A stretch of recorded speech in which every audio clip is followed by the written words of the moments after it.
से रजगुण ब्रह्मा जी की भक्ति की थी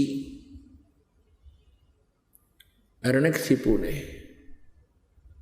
राक्षस कहलाया, अपने पुत्र का शत्रु बन गया और कुत्ते वाली मौत मारा गया। ऐसे ही तमगुण शिव की पूजा की थी रावण ने, राक्षस कहलाया, ऐसा जुल्म कर दिया, दूषित कर्म,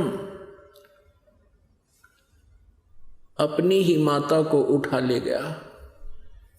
यानी भगवान शिव की पूजा करता था। ब्रह्मा जी, विष्णु जी, शिव जी, ये तीनों भाई हैं, बड़ा ब्रह्मा, बीच वाला विष्णु, छोटा शंकर। अब भगवान विष्णु की पत्नी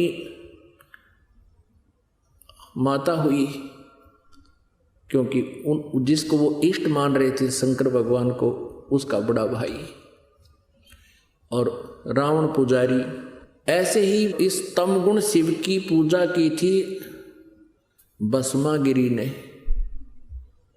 भगवान शिव जी के महल के सामने, गेट के सामने, सिर आसन पर, ऊपर ने पैर, नीचे को सिर करके 12 वर्ष खड़ा रहा उल्टा। एक दिन पार्वती जी की प्रेरणा से, प्रार्थना से भगवान शिव ने उस भस्मागिरी से पूछ लिया कि तू क्या चाहता है, मांग, तूने जो मांगना है, मैं तेरे से प्रसन्न हो गया हूं। अब भस्मागिरी ने कहा कि भगवान आप वचनबद्ध हो जाओ तब मांगू। भगवान शिव जी ने सोचा भी तपस्वी आदमी है, के मांगेगा, एक सिद्धि मांग लेगा, दे दूंगा। भगवान शिव जी ने कहा ठीक है भाई, मांग ले, मैं वचनबद्ध हो गया। तभी उसने वो साधना त्याग दी, खड़ा हो गया और कहा कि आप अपना भस्म कंडा दे दो। भगवान शिव जी के हाथ में एक कड़ा था, उसमें ऐसा सिद्धि युक्त कर रखा था भगवान शिव जी ने कि जिसके भी सिर के ऊपर वो ऐसे करके भस्म कह दे, वो जल जाता था, नष्ट हो जाता था, भस्म हो जाता था। इस बात का ज्ञान था भस्मागिरी ने।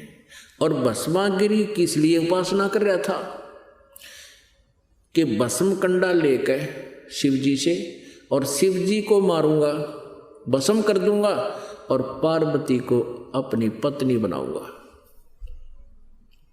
अपने आत्माओं विचार करना इन बातों पे। इससे नीच कर्म और के होगा?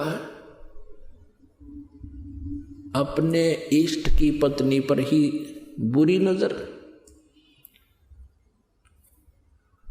अब भगवान शिव जी को ये नहीं मालूम इस दुष्ट के मन में के कुधारना है, और इसको, इनको अमंत्रियामी कहें। ब्रह्मा विष्णु महेश को अमंत्रियामी कहा करते, इसे होया कर अंतर्यामी। और फिर इनको अविनाशी कहते थे। अब ज्यों ही भगवान शिव ने कड़ा उसको दे दिया और कहने लगा भस्मागिरी के, होले शिव जी होशियार, तुझे मारूंगा, पार्वती को पत्नी बनाऊंगा। भगवान शिव जी डर के भाग लिए, भयभीत होकर अपनी जान रक्षा के लिए दौड़ दिए, स्पीड खींच दी।